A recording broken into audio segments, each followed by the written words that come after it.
Alright, hey guys, what's up? We're going to go over the Elite Hydra raid in Season 2 because a lot of people are having troubles with this raid.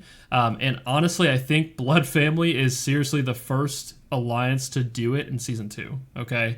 The mechanics on the behemoths have all changed slightly from Season 1 to Season 2, and they are significantly more difficult because of these mechanics. So if you're looking in Season 1 and you're like, oh, well, the Hydra wasn't that bad, we've already beaten it, whatever, it's different in Season 2, okay? It's very, very different. It's a lot more difficult. It took us quite a while to beat this, and I don't know of any other server that has done it in Season 2 yet. So hopefully you guys enjoy this video. If you like this type of video, please let me know in the comments below so I can make more like this, but I'll kind of go over what our strategy was. Enjoy.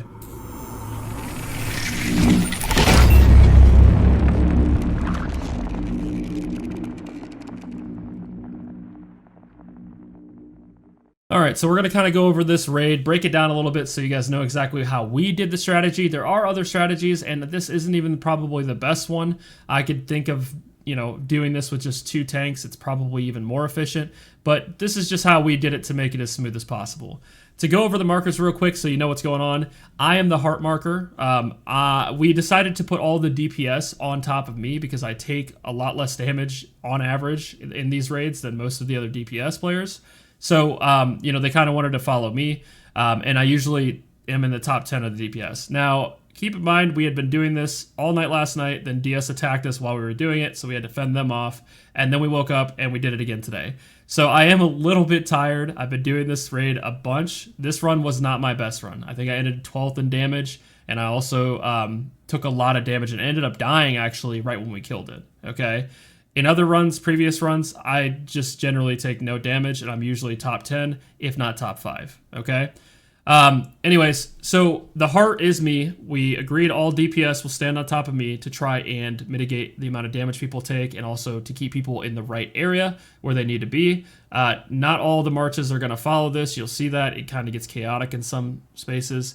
But yeah, the other marks are your tanks, so those are the infantry. We decided to go with 4 because it's smoother. We have 4 Harlequin Mass, which allow us to taunt the boss, and that is very important because the taunting mechanic can be very clunky at times, okay? So we decided to do 4 tanks for that reason. So a lot of times you'll see the tanks kind of standing off doing nothing. That's just to minimize the damage they take while one of them is tanking, if that makes sense, okay? It's just like we want to make sure they stay alive as long as possible because the last 30%, which is the new Season 2 mechanic, is brutal for the tanks. Very, very brutal for the tanks. They take a lot of damage, okay?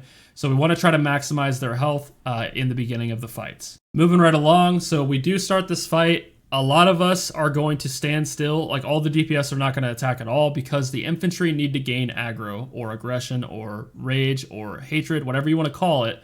It needs to get the boss's attention, okay? So that's what the tank's doing, and then we attack a few seconds later. That way we don't accidentally pull the Hydra and require the tanks to use a taunt right away.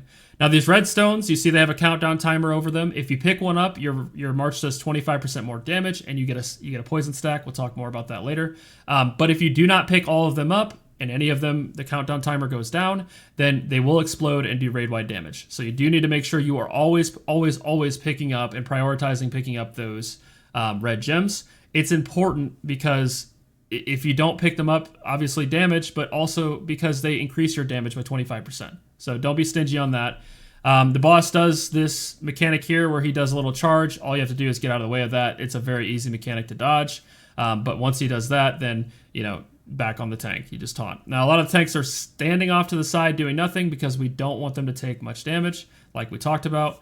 The boss is going to run to the middle here, and he's going to do a raid-wide damage and knockback. Then these cracks are going to appear on the ground. You have to stand on these cracks. If that wheel around them goes and empties out and there's not a march on top of it, it'll explode and do a poison stack on the whole raid, okay? So you have to make sure that those are all covered, the cracks in the ground are all covered at all times during this phase, okay? Then he'll shoot these poison beams. They give you a stack. They do a little bit of damage, not too crazy. You can usually cleanse the stacks and heal up off the healing stones that come pretty much immediately after this phase anyways. So stand on the cracks. Once those are done, then you move up. Then we have our healing stones. Those come out. You want to prioritize getting those. We need to cleanse the stacks that we've gotten, any stacks that people have gotten, because the stacks start to really ramp up the damage you take, over the course of the raid. And then, of course, you got your redstones. They keep popping out, so you need to make sure you grab the redstones. Now, the boss does do this AoE fan-shaped AoE. Sorry about that. I must have hit spacebar. I'm not sure how that happened. But anyways, fan-shaped AoE, it does a ton of damage. It's also a tank buster. It will destroy you if you're a tank. It does not matter. You cannot stand in it, okay? So make sure you get out of the fan shape. You should never be in the fan shape, or you're going to take a lot of damage. Otherwise, right now, we're just tanking and spanking, and then you're going to see here soon, we'll have the 30% come in, and then that's when the Season 2 mechanic kicks in and things start getting a little dicey, especially for me. So here's the Season 2 mechanic. So the way this mechanic works, let me go ahead and pause. The way the Season 2 mechanic works is when you're on top of the Hydra, you can see that there's like a little pool of like miasma or whatever you want to call it. That pool will do a lot of damage per second to you. And this is what melts the tanks, and this is why we have 4 tanks to make it smoother, okay? That will do a lot of damage. So it is very important if you're tanking to make sure that you keep the aggro on you and it does not go to one of the DPS marches. Because if the DPS marches are clumped like we were, that thing's going to run over and just tick and tick. Even if it's only for like a few seconds, it's going to do so much damage to your range marches, okay?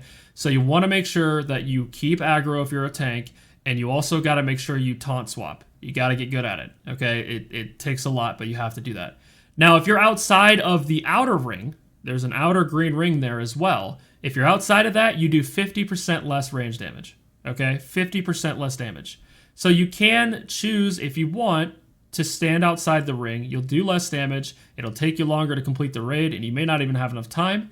But it's a strategy to make sure that you're as far away from the Hydra as possible, okay? Now, if you're using an Archer March, you're not going to get outside that ring anyways. Your max range is going to take you right to the edge of the ring. And you do normal damage when you're inside the ring, okay? So you want to be inside the ring, but you also don't want to be on top of the Hydra around that miasma pool, because if you are, you're going to die, okay? So that's the sweet spot. Inside the ring, but not on top of the Hydra where the miasma pool is, okay? So that's how this mechanic works, and the reason why it's significantly harder to do Hydra Elite in Season 2. So we'll continue here. So it doesn't knock back. Thankfully, this was actually excellent timing because it knocked us all away. You're going to get cracks again. As its health decreases and as you do this mechanic, he starts shooting more and more of these poison bolts out, and there's more and more cracks that go out. The first wave of cracks and the second wave even, you can usually have all your top DPS just go forward and attack during this phase and have your lower DPS fill the cracks. But, it really, if you're next to one, you just want to grab it. And an important note, if you're off to the side, you will see some marches, some of the DPS marches off to the side. It will not shoot the poison beams off to the side. So you're safe over there. You can just freely DPS during that phase. So again, we're going for the healing stone here because some people have a lot of stacks. We needed to heal one of our tanks, the water drop there. And then we're right back in there for the DPS. And again, you can see some of the marches are in that poison wave, and they're ticking for 12,000 damage a tick. Some of them. Like that, it does so much damage. You have to make sure you're not close to it. So here we decided to get the second heal stone because some of actually two of the tanks took a lot of damage. So we needed to heal them up and also, heal us up as well. Now, at one point during this raid, we decided to just let one of the tanks die. So if you do see a tank go down, we just told him to go down. Here, we got saved again because he does another knockback, and it actually gets all of our marches out of the miasma because that could have been bad. As you can see, this is the third crack phase. He's shooting 3 of the poison beams out, and there's a ton of cracks on the ground. When you're doing this raid or any elite raid, you have to focus on mechanics. Mechanics are the most important thing in the game. You cannot do damage if you're dead. You cannot DPS if you're dead. You need to focus on doing all the mechanics. Don't care if you're the hardest hitting player in your alliance. You need to do the mechanics, okay? So that's what we did here. I took a lot of damage because I had to stand on that crack. I took a lot of damage there. And keep in mind, you take damage, you lose health. That's going to cause you to, do less damage. Now, right here, the tanks lost control of the aggro a little bit, it caused it to run into the raid. You can see my health right now. I'm trying to get a heal stone.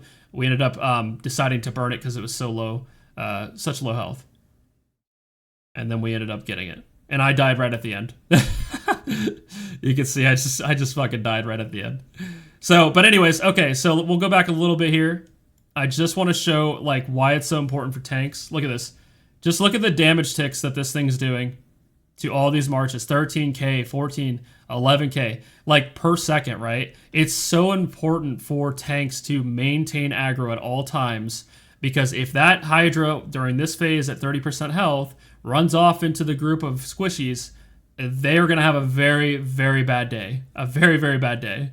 So luckily, he was low enough. We were able to just turn and burn him, and we ended up beating the Hydra, and that's it. So biggest things I can take away from this is your tanks need to know what they're doing. They need to be on top of their stuff. If you're only going to use 2 of them, you really need to know what you're doing. I don't recommend using 2 because mistakes happen. Harlequin Mask is clunky. It's going to cause deaths. And that's going to raid wipe you. If your tank goes down at any time, you cannot complete this raid, most likely. Just because the Season 2 mechanic at 30% health, it gets that ring that I told you about, and that will just destroy your squishy marches. So I do not think you can do this without a tank. Some of the behemoth raids you can do with a DPS tank. This is not one of them. Also, you're not going to use calves in this raid. Do not use calves. They will just get obliterated on that 30% phase, or they will just do nothing.